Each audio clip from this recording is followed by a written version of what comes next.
أعوذ بالله من الشيطان الرجيم بسم الله الرحمن الرحيم ويستفتونك في النساء قل الله يفتيكم فيهن وما يتلى عليكم في الكتاب في يتامى النساء التي لا تؤتونهن ما كتب لهن وترغبون أن تنكحوهن والمستضعفين من الولدان أن تقوموا لليتامى بالقسط وما تفعلوا من خير فإن الله كان به عليما وَيَسْتَفْتُونَكَ، اور آپ سے طلب کرتے ہیں فتویٰ، آپ سے رخصت مانگتے ہیں، آپ سے اجازت چاہتے ہیں، کس چیز میں؟ فی النساء، عورتوں کے بارے میں آپ سے رخصت مانگتے ہیں کہ جو یتیم بچیاں ہیں ان کا نکاح تو بالکل منع ہو گیا۔ اس سورت کے بالکل آغاز کو دیکھیے، یہ آیت سمجھیے گا، اس میں دو تین چیزیں مشکل ہیں۔ اس سورت کے بالکل آغاز میں آپ دیکھیں نا، سورہ نساء جہاں سے شروع ہو رہی ہے وہاں پر تیسری آیت میں فرمایا ہے وَإِنْ خِفْتُمْ أَلَّا تُقْسِطُوا فِي الْيَتَامَى، اور اگر تم ڈرو کہ تم ان یتیم بچیوں کے حق میں انصاف نہیں کر سکو گے تو فَانكِحُوا مَا طَابَ لَكُم مِّن النِّسَاءِ، تو ان بچیوں کے علاوہ جو عورتیں ہیں ان سے نکاح کر لو، ان سے نہ کرو، کیونکہ تم ان سے انصاف کیوں نہیں کر سکتے؟ یہی بات تھی نا۔ یہاں شبہ یہاں یہ پیدا ہوتا تھا کہ یتیم لڑکیوں سے نکاح سے اللہ نے روک دیا ہے کہ یتیم لڑکیوں سے نکاح نہ کرو۔ صحابہ رضی اللہ عنہ نے آ کے رسول اللہ صلی اللہ علیہ وسلم سے پوچھا کہ اللہ کے رسول، یتیم لڑکیوں سے نکاح کی کیا صورت ہے؟ اللہ نے یہ آیت نازل کی۔ اللہ نے فرمایا یستفتونک فی النساء، اور عورتوں کے بارے میں آ کر آپ سے رخصت مانگتے ہیں کہ یتیم بچیوں سے نکاح کی اجازت دی جائے۔ قل اللہ یفتیکم فیہن، انہیں کہیے اللہ فتویٰ دیتا ہے تم کو ان یتیم لڑکیوں کے بارے میں، وما یتلا، اور جو چیز کے تم کو سناتے ہیں، علیکم فی الکتاب، اس کتاب میں جو چیز یعنی قرآن جو پڑھا گیا ہے وہ تمہیں فتویٰ دیتا ہے، فی یتام النساء اللاتی، اور حکم ہے یتیم عورتوں کا اس کے بارے میں۔ سب سے پہلی بات جو ترجمے میں دیکھنے کی ہے وہ یہ کہ وَيَسْتَفْتُونَكَ، اس کا کیا ترجمہ ہوا؟ یہ آپ سے اجازت مانگتے ہیں، یہ آپ سے فتویٰ طلب کرتے ہیں، کس بارے میں؟ فی النساء، عورتوں کے بارے میں، یتیم بچیوں کے بارے میں۔ کیا پوچھتے ہیں؟ یہ پوچھتے ہیں کہ سورہ نساء کی اس آیت سے پتہ چلتا ہے کہ یتیم بچیوں سے ہم نکاح نہ کریں، ہم ان کے وارث ہیں، اور نکاح نہ کریں منع ہو گیا، تو کہتے ہیں کچھ رخصت ہو، اس میں نکاح کی اجازت ہو جائے۔ قل اللہ یفتیکم، یہاں سے ہے مشکل بات کہ یہ کہ کیا ہے، اللہ تمہیں فتویٰ دیتا ہے کس بات پر؟ فی ہن، ان لڑکیوں کے بارے میں۔ ہنہ کی ضمیر لوٹ گئی نساء کی طرف، کہ اللہ ان یتیم بچیوں کے بارے میں تمہیں فتویٰ دیتا ہے۔ ایک وما یتلا علیکم فی الکتاب، اور جو کچھ تمہیں پڑھ کر سنایا جاتا ہے، یتلا پڑھ کر سنایا، یتلا سنایا جاتا ہے علیکم تمہارے اوپر، فی الکتاب اس کتاب میں۔ یہ کیا کرتا ہے؟ یہ بھی فتویٰ دیتا ہے، یعنی قرآن۔ یہ جو واو ہے نا وما یتلا، یہ واو عطف کا ہے، اس لیے مفتی ہو گئے یہاں دو، ایک ہوئے اللہ تعالی اور ایک فرمایا کہ وما یتلا علیکم، جو چیز تمہیں سنائی جاتی ہے یعنی قرآن یا آیات جو سنائی جا رہی ہیں وہ تمہیں فتویٰ دیتی ہیں۔ یتلا سنائی گئیں، اس سے پتہ چلتا ہے ماضی میں سنائی جاتی ہیں، ماضی میں کچھ آیت نازل ہوئی ہوگی۔ وہ اشارہ ہے اسی سورت کی چوتھی آیت کی طرف۔ اسی سورہ نساء کو دیکھیے، کئی بار اب دیکھنی پڑے گی، یہ سورہ نساء کی چوتھی آیت آپ دیکھیے۔ وَآتُوا النِّسَاءَ صَدُقَاتِهِنَّ نِحْلَةً، اور عورتوں کو ان کے حق مہر خوشی سے دے دو. اللہ نے یہ بتا دیا نا چوتھی آیت میں کہ عورتوں کو ان کے حق مہر خوشی سے دے دو. تو اللہ نے کہا ہم فتویٰ دیتے ہیں یتیم بچیوں کے بارے میں، وما یتلا، اور قرآن جو سنایا جاتا ہے وہ بھی یہی کہتا ہے کہ ان یتیم بچیوں سے نکاح کرنا ہے تو ان کے حق مہر خوشی سے انہیں دے دینا. قرآن بھی یہی کہتا ہے اور میں اللہ فتویٰ بھی یہی دیتا ہوں. تو دو ہو گئے. یہ سمجھ آ رہی؟ ہاں، یعنی دو مفتی ہو گئے، ایک اللہ نے فتویٰ دیا اور ایک قرآن پاک کی آیتیں، کتاب وہ فتویٰ دیتی ہے، یعنی بتاتی ہے تمہیں. اللہ نے کہا میں تو تمہیں بتا ہی رہا ہوں، اس سے پہلے خدا کی کتاب نے بھی مجھ سے پہلے، اللہ نے بتایا میری کتاب نے میرے اس آیت کے نازل کرنے سے پہلے تمہیں بتایا ہے. کہاں بتایا ہے؟ وہ سورہ نساء کی چوتھی آیت میں. وہ بھی اللہ ہی کا حکم ہے.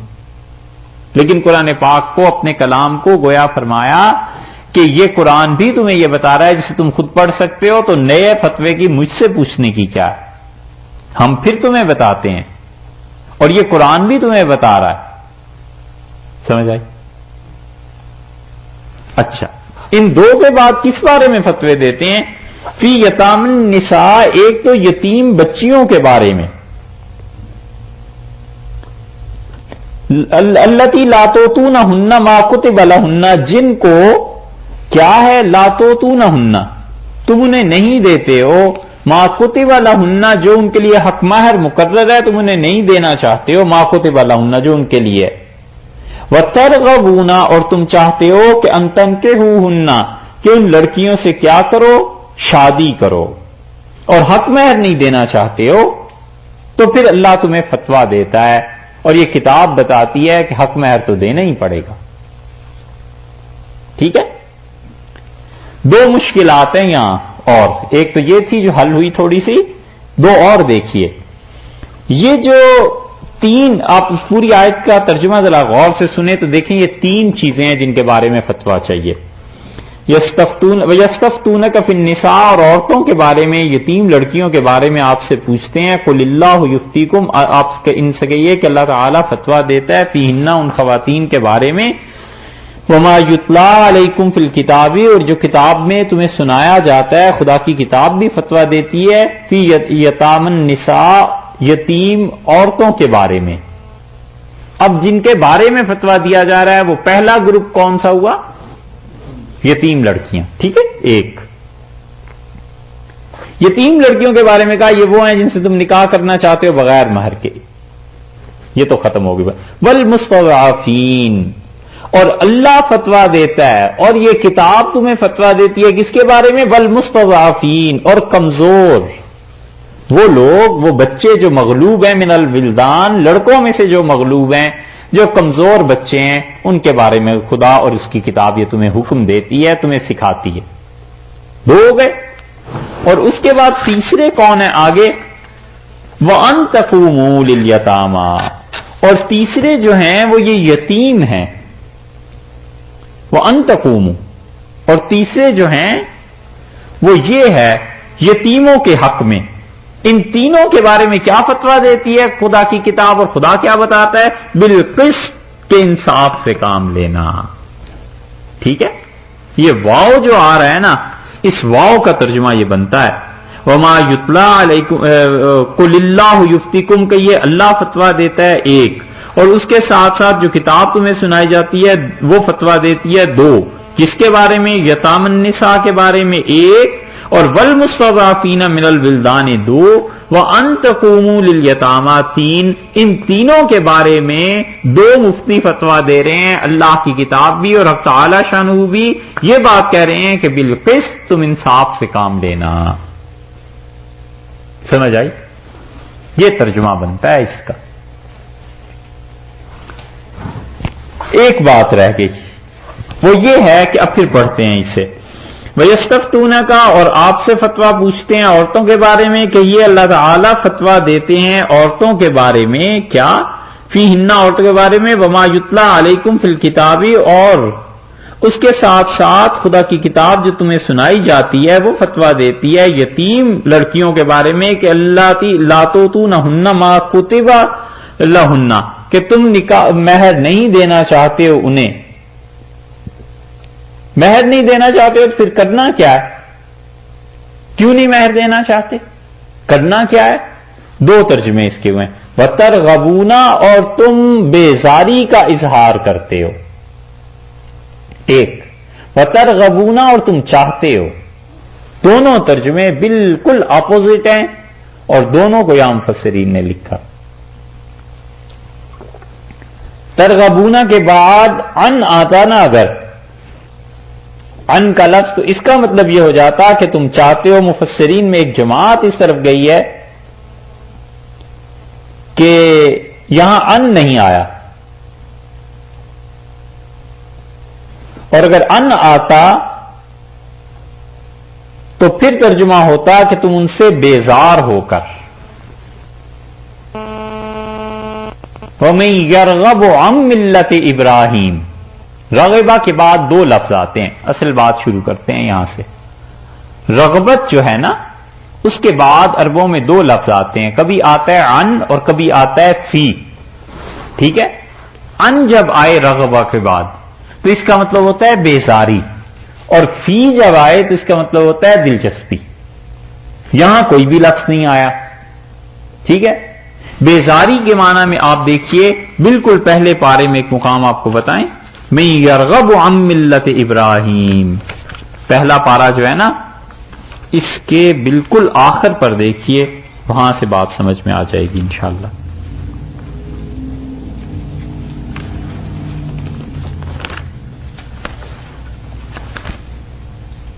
آیت نمبر 130 ہے،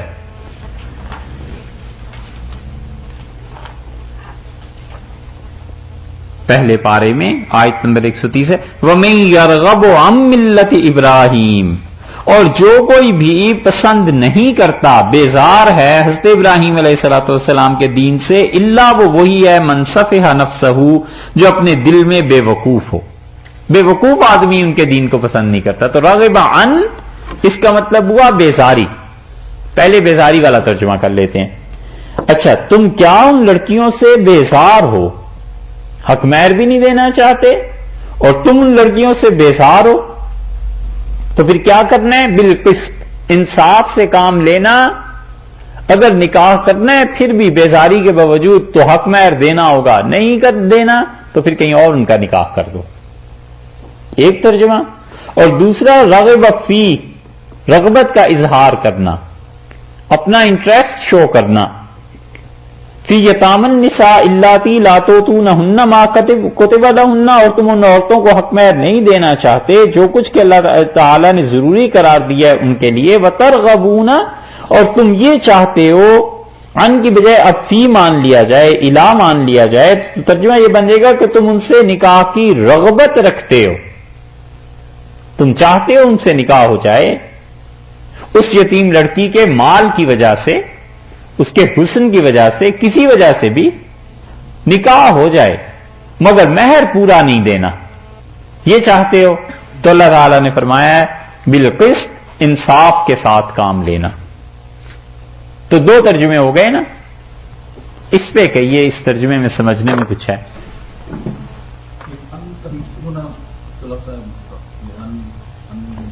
عین نون، عین والا یہاں پر نون نہیں، ان ہے، اس کو چھوڑ دیجیے۔ اگر ترغبون کے بعد عین نون ہوتا نا ان، تو اس کا مطلب ہوتا بیزاری، اور اگر فی یا الا ہوتا تو اس کا مطلب ہوتا رغبت، ٹھیک ہے؟ آگے چلیے، ابھی تو ایک اور مشکل بھی ہے اس میں۔ اللہ تعالیٰ نے فرمایا والمستضعفین من الولدان، یہ یتام النساء ایک اور والمستضعفین من الولدان یہ دونوں، ان کے بارے میں بھی فتویٰ پوچھتے ہو، اللہ تعالیٰ فتویٰ دیتا ہے، اور یہ جو کتاب پڑھ کے تمہیں سنائی جا رہی ہے یہ فتویٰ دیتی ہے۔ کہاں فتویٰ دیتی ہے؟ یہ آ رہی ہے بات آگے، اور یہ بات کہ تقوموا للیتامى، تیسری چیز یہ ہے جن کے بارے میں فتوے کی بات ہے کہ یتیموں کے بارے میں سب کے بارے میں حکم یہ ہے کہ بالقسط انصاف سے کام لینا. مغلوب لڑکے، یتیموں کا حق اور یتیم لڑکیاں، تینوں کے بارے میں بالقسط انصاف سے کام لینا. یتلا جو ہے نا کہ قرآن کی آیت تمہیں یہ بتاتی ہے. ایک تو اللہ تعالیٰ نے کہا ہم فتویٰ دیتے ہیں، دوسرے قرآن کی جو آیت بتاتی ہے نا، اس کو آپ دیکھیے اسی سورت کی تین ہے نا گروہ. ایک گروہ تو گزر گیا، ان خفتم اللہ تقسطوا فی الیتامى، اور اگر تمہیں ڈر ہو کہ یتیم بچیوں کے بارے میں انصاف نہیں کر سکو گے تو ان کے نکاح کہیں اور کر دو، خود نہ کرو، اور اگر خود کرنے ہیں تو حق مہر دو. ایک مسئلہ ہو گیا. دوسرا مسئلہ اسی سورت کی دیکھیے 11 نمبر آیت، اسی سورہ نساء کی 11ویں آیت.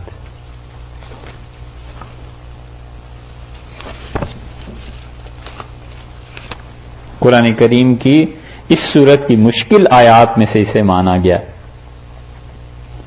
11ویں آیت میں اللہ کہتے ہیں یوصیکم اللہ فی اولادکم، اللہ تمہیں نصیحت کرتا ہے تمہاری اولاد کے بارے میں کہ للذکر مثل حظ الانثیین، کہ تمہاری وراثت میں مرد کو حصہ ملے گا 2 عورتوں کے برابر.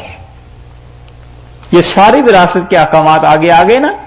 تو جس طرح یہ کتاب تمہیں کہہ رہی ہے نا کہ ایسے حصے کرنا اپنی اولاد کے بارے میں، ایسے ہی یتیموں کے ساتھ بھی پیش آنا.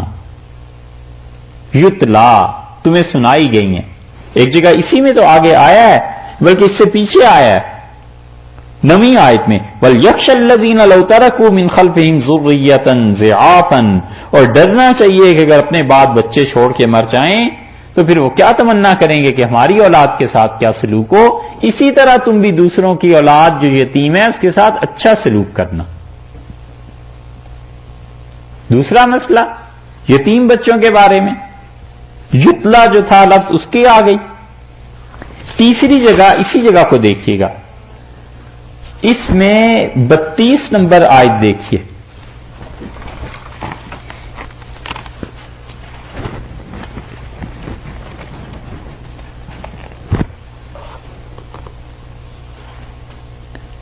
وَلَا تَتَمَنَّوْا مَا فَضَّلَ اللَّهُ بِهِ بَعْضَكُمْ عَلَى بَعْضٍ، اور تمنا بھی نہ کرو ان غیر اختیاری چیزوں کی جو اللہ نے تم میں سے بعض کو بعض پہ فضیلت دی ہے.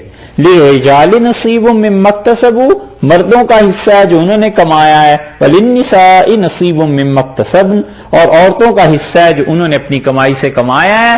تو یہ تیسری چیز آ گئی کہ یہ بچے، یہ عورتیں اور یتیم بچے، 3 ہی طبقات تھے نا، یتیم لڑکیاں اور یتیم لڑکے اور وہ جو مستضعفین تھے، مغلوب تھے. خدا نے کہا ہے ہر ایک کو اس کا اپنا اپنا حصہ دینا. یہ اللہ کی کتاب تمہیں پہلے بتا چکی ہے اور اللہ بھی اسی بارے میں یہ فتویٰ دے رہا ہے کہ ان سب کے بارے میں بالقسط انصاف سے کام لینا، ان پر عمل کرو.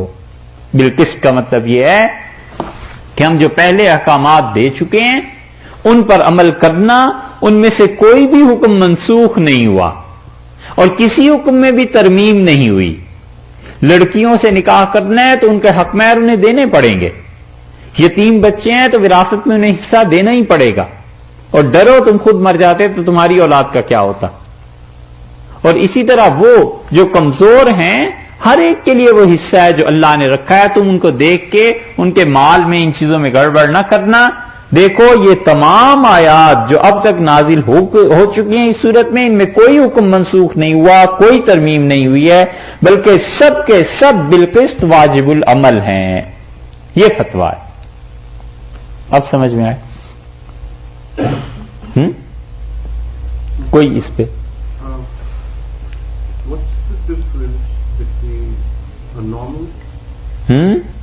شادی جو نارمل لیڈی کو کرتے ہو مسئلہ یہ تھا کہ یتیم لڑکیوں سے شادی کریں اور حق مہر نہ دیں. اپنے خاندان میں کوئی لڑکی یتیم ہو گئی، اب یہ چاہتا ہے کہ اس سے شادی کر لے اور اسے حق مہر نہ دے، ٹھیک ہے، اور اس کے مال و دولت پہ قبضہ کر لے، تو اللہ نے کہا یہ نہ کرنا، اسے حق مہر پورا دینا پڑے گا۔ نارمل شادی میں بھی حق مہر تو کمپلسری ہے، دیتا ہے، حق مہر تو دینا ہی ہے نارمل شادی میں، لیکن وہ اپنے خاندان کے ہونے کی وجہ سے جو اس سے پریویلیج لینا چاہتا ہے، فائدہ اٹھانا چاہتا ہے، منع کیا کہ ایسے نہ کرنا، وہاں بھی حق مہر دینا، ٹھیک ہے۔ بلدانی سے بچے مراد ہیں، مرد لڑکے، ٹھیک ہے۔ قوموا للیتامى بالقسط، یہ تینوں گروہ جو ہیں ان کے بارے میں اللہ بھی اور اس کے احکامات بھی تمہیں یہی سکھاتے ہیں، کیا کہ جو چیزیں نازل ہو چکی ہیں ان کے مطابق فیصلے کرنا، یہ منسوخ نہیں ہوئے احکامات، نہ کوئی ان میں ترمیم ہوئی ہے۔ وما تفعلوا من خیر، اور بات یہ ہے کہ جو بھی کرو گے تم بھلائی، فإن اللہ کان بہ علیما، اللہ کو خوب معلوم ہے کہ تم کیسی کیسی بھلائیاں کر رہے۔ یتیم کے حق کا بتا دیا کہ لڑکی یتیم ہو اور کوئی اس کے چچا کا بیٹا کوئی اور اس سے اگر نکاح کرنا چاہتا ہے تو دیکھو اگر نکاح اس نے کرنا ہے تو حق مہر پورا دینا ہوگا، یہ نہیں ہو سکتا کہ تم روک لو۔ ان یتیم بچیوں کے ورثاء کے بارے میں بالقسط انصاف سے کام لینا ہے، اور سب سے اچھی بات وہ ہے جو حضرت عمر رضی اللہ عنہ کیا کرتے تھے۔ یتیم بچوں کے والی وارث جو ہوتے تھے انہیں بلا لیتے تھے اور فرماتے تھے کہ اپنے ہاں جو خواتین تھی کہ لڑکی کو مجھے بتاؤ خوبصورت ہے یا اچھی ہے، کیا ہے۔ اگر رپورٹ یہ ملتی تھی کہ خوبصورت ہے تو حضرت عمر رضی اللہ عنہ کہتے تھے کوئی اچھا رشتہ ڈھونڈو اور اس کے ورثاء سے کہتے تھے وہاں شادی کرو، اور اگر شکل و صورت میں پیسے میں کم ہوتی تھی تو حضرت عمر رضی اللہ عنہ کہتے تم خود شادی کرو نا، تمہارے ہی خاندان کی بچی ہے، اچھا ہے، تم ہی رکھو اسے۔ تو وہ توقع کہ پیسہ آ جائے گا ان چیزوں میں اگر ہوتی تھی تو اس عمر رضی اللہ عنہ فرماتے باہر شادی کرو، اور اگر لڑکی میں کے پاس پیسہ نہیں اور شکل و صورت بھی ایسی نہیں تو اپنے خاندان میں خود اسے رکھو، اس کے نکاح ایسے کر دو۔ حضرت عائشہ رضی اللہ عنہا کے پاس لوگ آئے اور انہوں نے کہا میں تو اجازت نہیں دیتی کہ تم کسی یتیم لڑکی سے شادی کرو اور اس کا حق مہر پورا نہ دو، وہ اس کا حق بنتا ہے اس کو پورا دینا۔ یہ ہے اللہ نے یہاں پہ بتایا۔